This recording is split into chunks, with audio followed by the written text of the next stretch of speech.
Bom dia a todos. E dando continuidade à eternidade, somos seres eternos e por isso viemos sempre em missão ou para resolver alguma situação que nós mesmos fomos responsáveis lá no passado. É que nós vamos falar hoje sobre morte das crianças ainda pequeninas. É um tema muito delicado, porque a ordem das coisas, primeiro os pais nascem, crescem, têm seus filhos, ficam idosos, morrem e depois os filhos morrem. Mas há uma gama aí grande de crianças, cerca de 22 mil crianças, só no Brasil, 22 mil crianças morrem por dia. Mas por que isso acontece? Por que o nosso coração sofre tanto? Primeiro, porque valeu a pena. Se sofre é porque valeu a pena. Se não valesse a pena, não sofreríamos, falaríamos graças a Deus. Mas valeu a pena. É um ser que chegou para fazer diferença nas nossas vidas. E elas morrem porque precisam dar continuidade a um ciclo, para que possam aprender e evoluir cada vez mais. E isso é programado. Isso é combinado entre os pais e as crianças. E nós temos a grata oportunidade de vivermos essa espiritualidade de maneira diferente. Uns chamam de religião, outros chamam de filosofia, mas o que importa é que é muito consoladora. Então, Kardec, um pedagogo maravilhoso, começou a fazer perguntas à espiritualidade. E ele perguntou assim, no Livro dos Espíritos, no capítulo 4, ele perguntou assim, o espírito de uma criança morta, ainda pequenina, ela é mais evoluída, mais adiantada que o do adulto?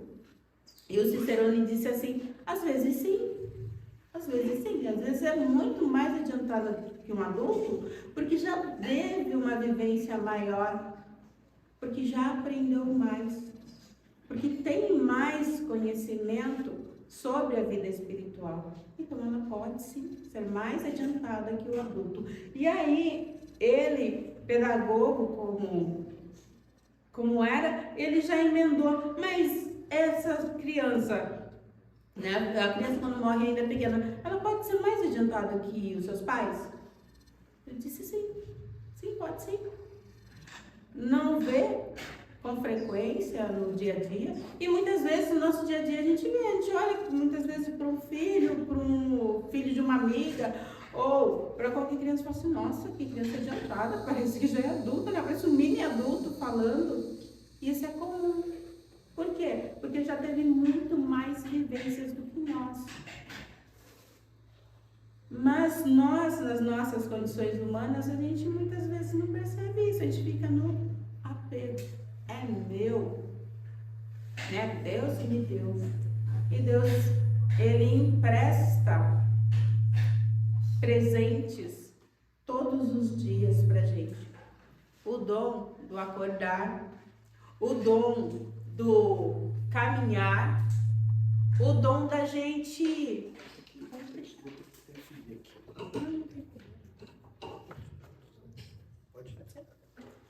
O dom do caminhar, o dom do acordar, o dom de estarmos no dia a dia com os nossos amados e o dom de recebermos um filho em nossos braços.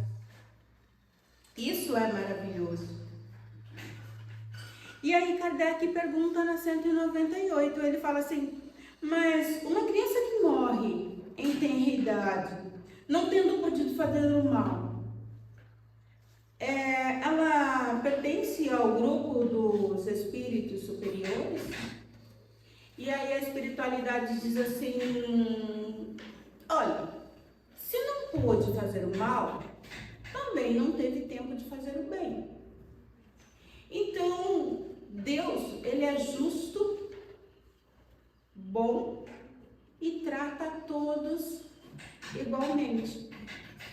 Então, essa criança vai para a erraticidade, ou seja, vai para o plano espiritual, ela vai estudar, ela vai se preparar e ela vai continuar, ela vai ter uma nova existência.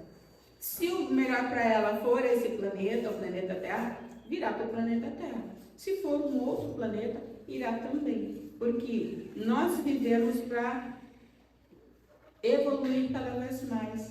Porque o Cristo mesmo disse, tudo que eu faço, vocês também poderão fazer um dia. É lógico que a gente olha e fala, nossa, vou precisar de muitas encarnações, né? Para chegar aonde Cristo está. Mas é possível. E como a gente faz isso? Através dos nossos pensamentos. E aí o Kardec disse assim, na 199, ele falou assim, mas uma vida interrompida ainda na infância, por que isso acontece? E aí a espiritualidade sábia disse assim, olha, pode ser que essa criança interrompeu a vida dela num tempo anterior.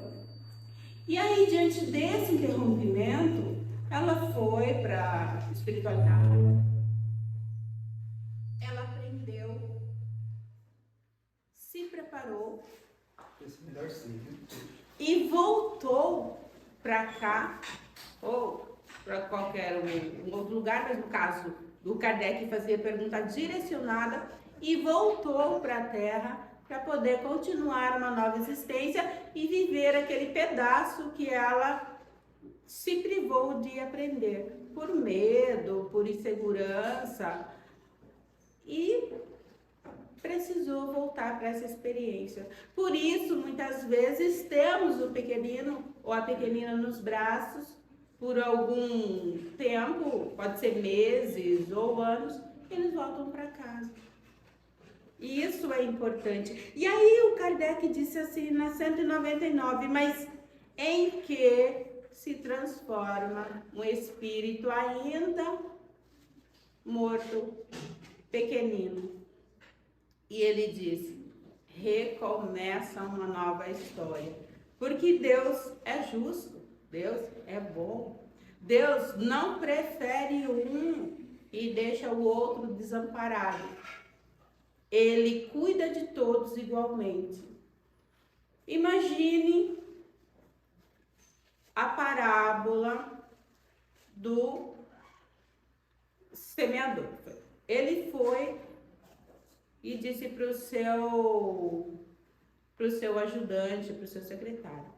Ele disse assim, olha, vai às ruas, às avenidas e pega quem estiver sem trabalho e manda para a vinhateiro. E ele foi. Você está trabalhando? Não. Então, eu tenho emprego para você lá na vinha do meu patrão. Aí depois, voltou. Você está trabalhando? Não. Então vamos. Depois ele voltou de novo, meio-dia, levou e foi fazendo isso no decorrer do dia. No final do dia, ele foi dar um denário, que foi o que ele prometeu, o patrão foi dar um denário. E alguém chegou e falou assim, mas eu estava lá desde manhã, trabalhei, corri atrás e tudo mais, e chega o cara quase na hora de ir embora, e você vai dar um denário também? E ele disse assim, mas o que eu prometi a você? Um denário. Ele falou, então receba o seu denário e siga o teu caminho. Deixe a mim dar de mim aquilo que quero.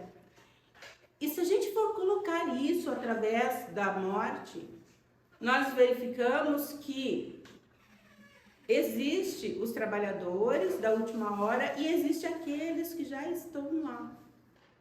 E aí nós chegamos lá e falamos, muito bonito, né? Eu vivi aqui 70 anos da minha vida, num perrengue danado, e sou considerado um pecador, e aí eu chego aqui e vejo um lá que viveu 10, 15, 20 anos e tá aí no bem bom, e eu vou reclamar.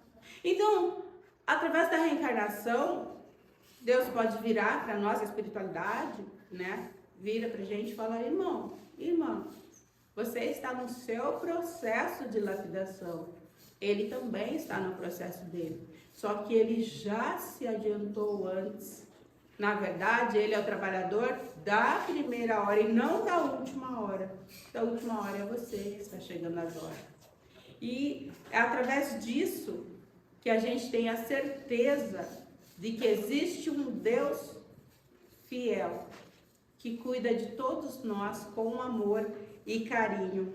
Então, que seria de nós sem essas oportunidades reencarnatórias que nos faz cada vez melhor, cada vez mais iluminados?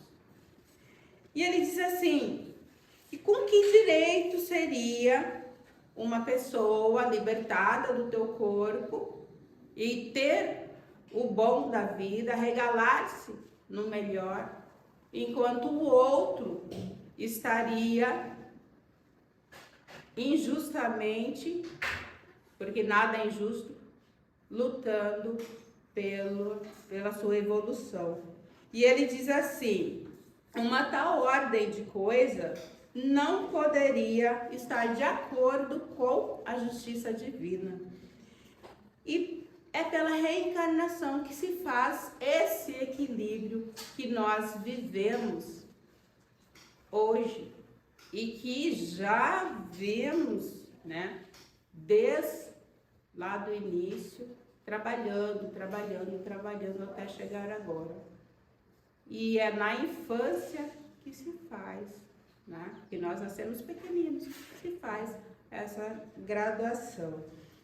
O homem deve ter o mérito das suas ações, como tem também a responsabilidade pelos bons pensamentos, a responsabilidade por trabalhar o afeto, por trabalhar essa união entre todos.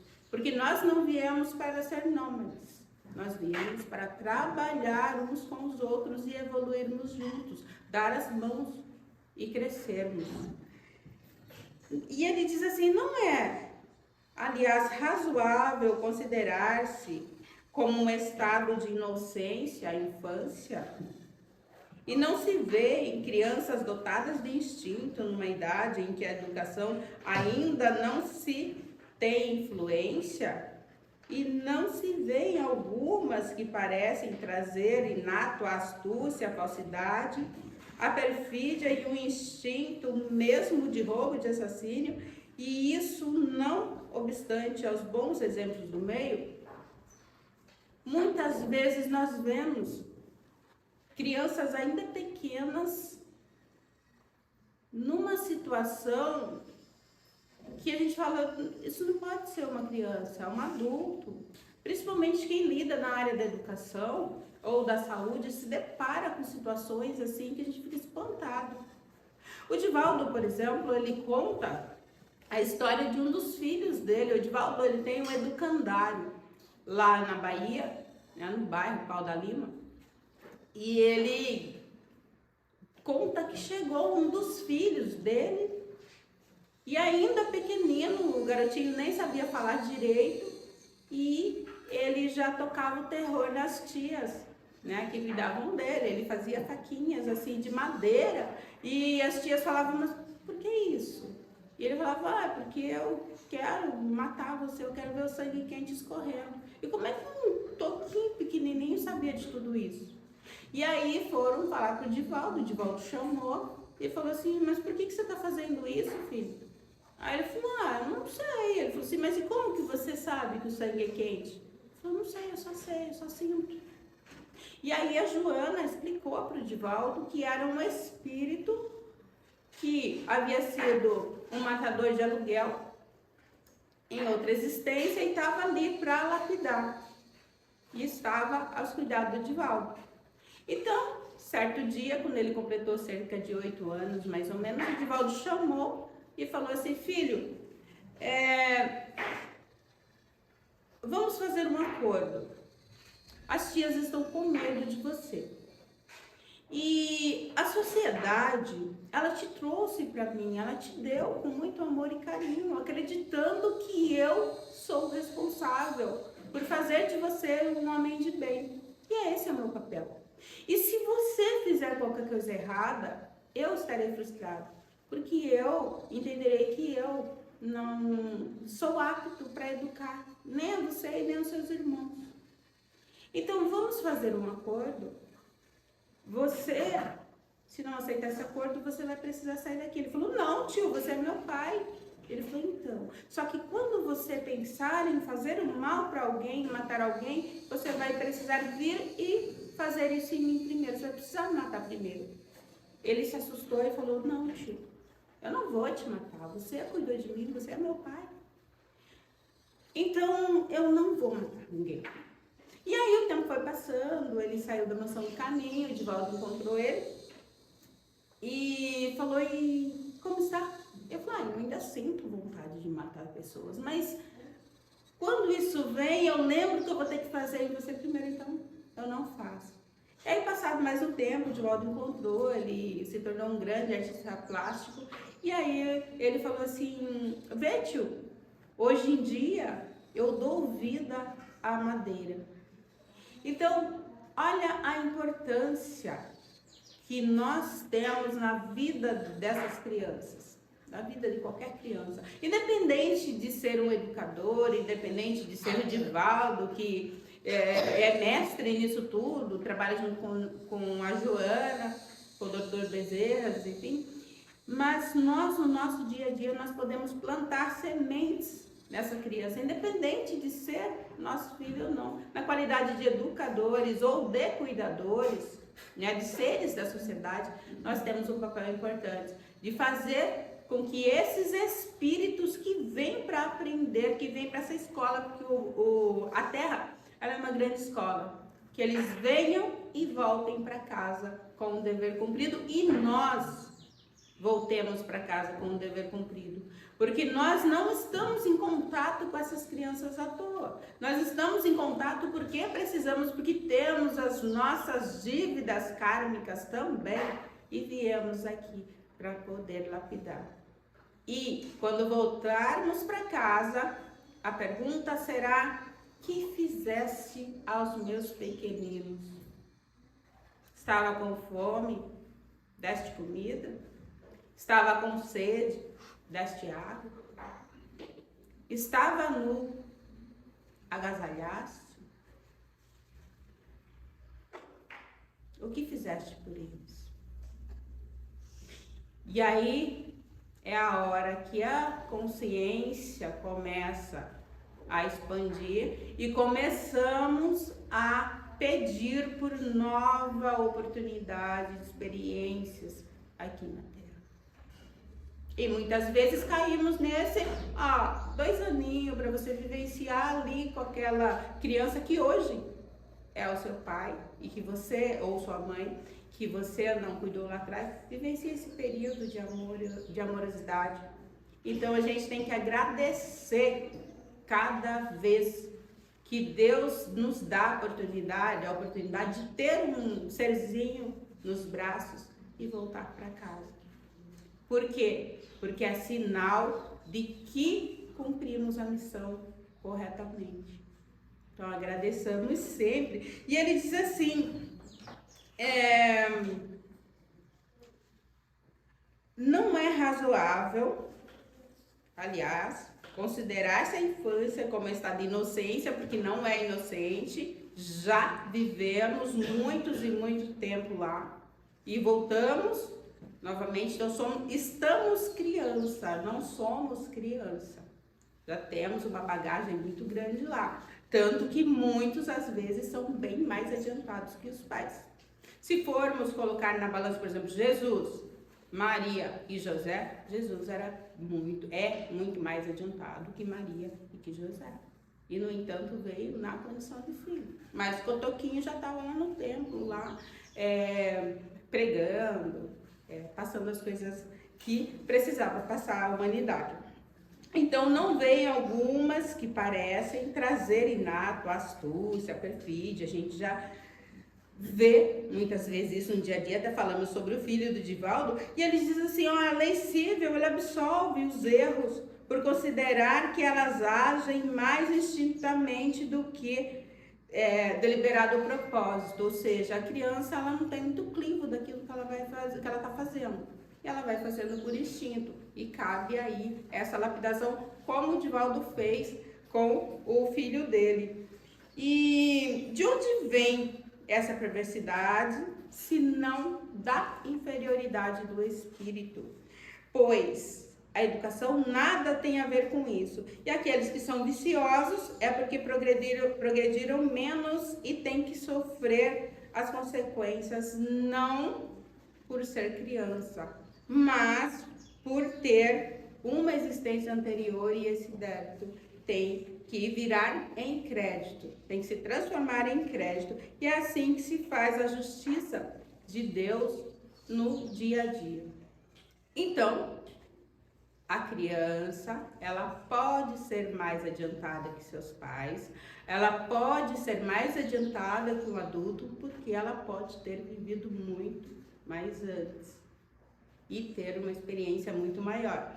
Ela pode viver um pouquinho assim, ou um tantão, depende, porque ela pode estar ali na condição de resgate de algum débito, ou pode ser que ela venha também para ajudar os seus pais, ou as pessoas que estão ali à sua volta. Durante a psicografia aqui na colônia, a gente recebe várias psicografias de crianças, e isso me toca muito. Então eu vou ler uma psicografia para vocês para mostrar para vocês assim o quanto as crianças podem ser mais evoluídas que seus pais, e mesmo com medo elas podem fazer a diferença. Olha só. Mãe, alegre-se. Estou voltando aos seus braços. Não me adaptei aqui por causa das suas lágrimas de desespero. Sofri muito e decidiram que eu voltaria aos seus braços. Estudei muito para fazer as coisas certas e para dar pistas de quem sou eu. Essas pistas precisam ser reconhecidas por você e pelo papai.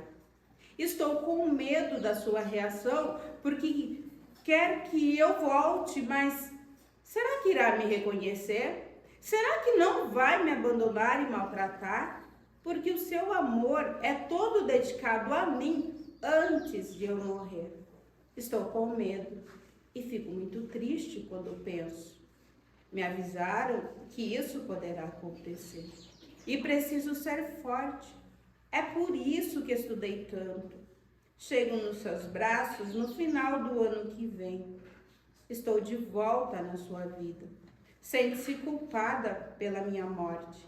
Sem querer, deitou-se em cima de mim e perdi a vida aos 3 anos de idade. Não foi maldade. Você estava sob efeito de medicamentos.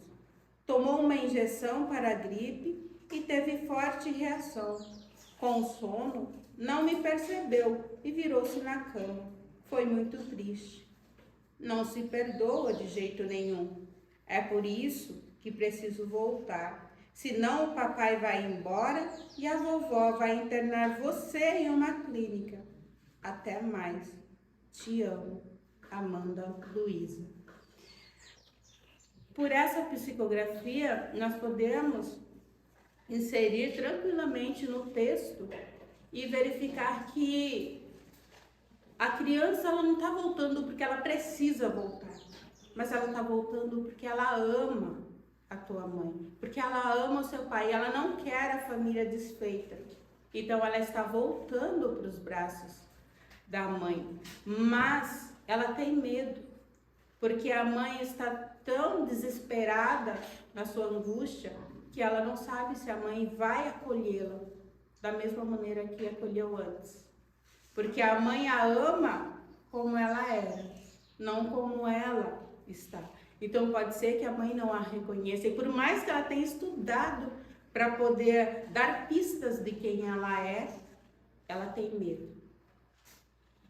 E quando a gente fala sobre a morte de criança, e a gente fala que isso, né, o Kardec, na verdade, né, o espírito traça a Kardec que pode ser uma expiação para os pais ou pode ser uma prova para a criança, a gente começa a entender a realidade do universo, a grandiosidade divina e o porquê que nós devemos no nosso dia a dia acalmar o nosso coração e agradecer por cada pessoa que passa no nosso caminho, por cada pessoa que volta o olhar para nós, por cada criança e principalmente por ter dado vida a um ser e ter permitido que ele continuasse a história dele, interrompida lá atrás, ou olhar para si e falar: valeu, Deus, valeu a lição, aprendi e vou estar sempre, sempre, sempre a caminho. E que tenham mais missões boas. E agradeça pelo seu filho, agradeça pela sua filha, por ter estado pouco tempo, mas deixado marcas maravilhosas. E todos os dias envie vibrações positivas. E sejamos felizes sempre. Gratidão. Deus abençoe a todos.